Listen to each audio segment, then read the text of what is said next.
Hello, my name's Kelly Brooks. I work for the Faculty of Art, Design and Media, and we're going to just do some very short, bite-sized sessions on critical thinking. So this is part one, and we're going to have a look at the P model.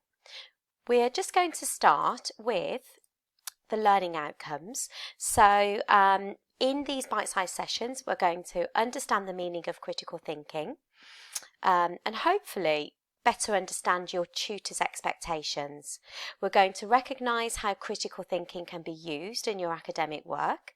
We're going to explore some models and approaches, and we're going to use critical thinking approaches to unpick and unpack your discipline and practice.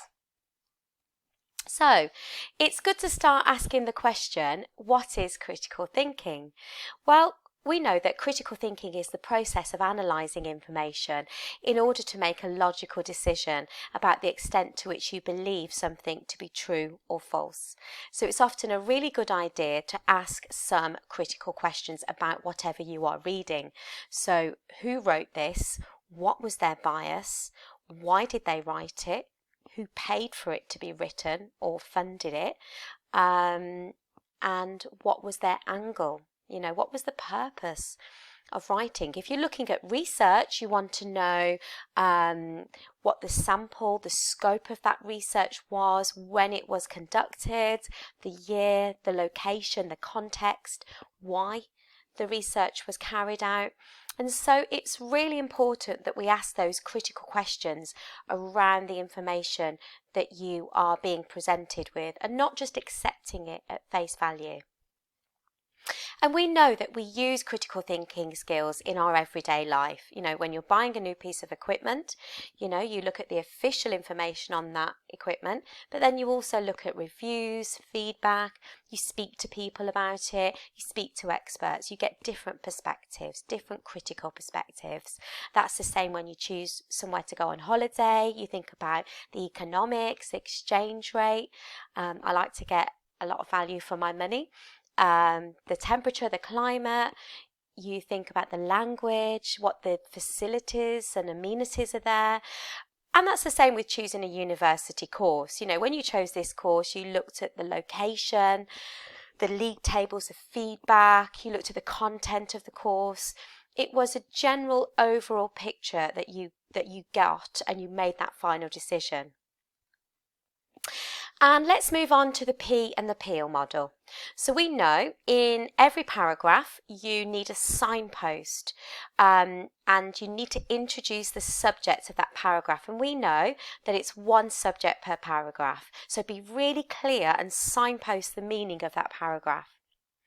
We then know that we need some evidence. So if you're going to make a point, you need to support that with some evidence.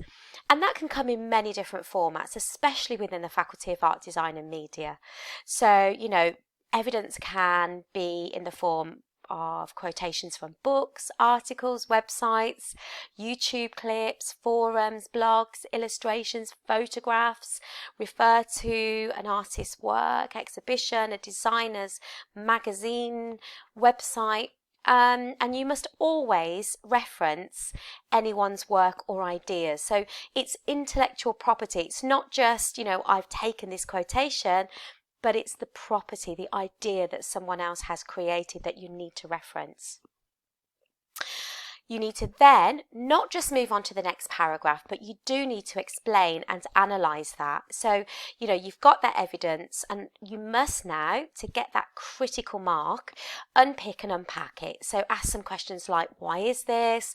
What was the impact? Why is this important? What does this mean? What's the significance? What are the advantages, the disadvantages? What's interesting about this? Okay, so once you've done that, you need to think about how this one paragraph is going to link to the next paragraph so that you have that cohesion and that flow between the two paragraphs. Don't forget that you must make the implicit explicit, make everything really clear and add that detail and explanation to your writing. So detecting hidden assumptions, you know, uncover those hidden assumptions.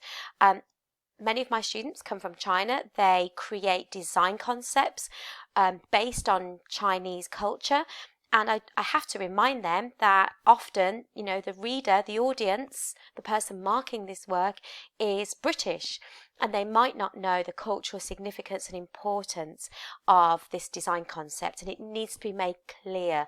So all of those things you take for granted that you think are accepted and a given, everybody knows about them, you must make everything clear. So all of the cultural importance, meaning needs to be made very, very clear and explicit. Okay, so that's your P model. Before we move on to part 2, I would like you to think about these 2 questions and enter them on the Padlet link. So number 1, what does critical thinking mean to you? And number 2, how can the P and the PEAL model help enhance your course-related work? Okay, I'll see you in just a minute. Goodbye.